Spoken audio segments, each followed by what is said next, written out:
The origins of the Olympic Games date back to at least the 8th century BC. Dedicated to the Greek god Zeus, they took place on the plains of Olympia in the Peloponnese every 4 years. Sports included running, wrestling, boxing, a primitive form of martial art known as pankration, equestrian competitions and pentathlon.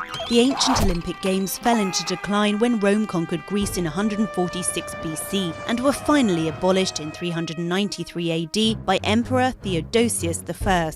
The site of the Games, Olympia, sank into oblivion, ravaged by earthquakes and floods.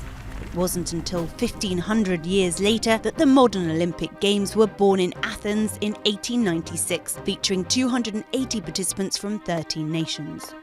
The Games slowly grew under the guidance of Pierre de Coubertin, who founded the International Olympic Committee in 1894.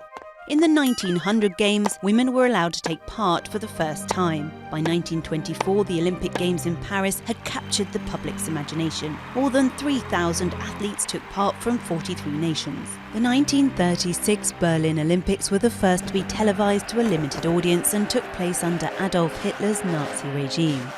Hitler sought to use the Games for propaganda purposes to showcase his Aryan race. But history remembers the 4 gold medal performance of African-American athlete Jesse Owens. It wasn't until Rome 1960 that the Olympics were broadcast live across Europe and Tokyo 1964 that they reached a worldwide audience.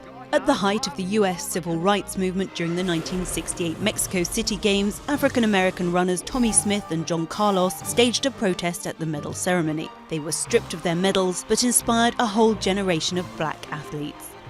During the 1972 Games in Munich, Palestinian militants invaded the Olympic Village, killing 11 Israeli athletes and coaches, as well as a West German police officer. Today, the Games are the world's largest sporting celebration, with more than 10,500 athletes from 206 countries taking part in Rio 2016.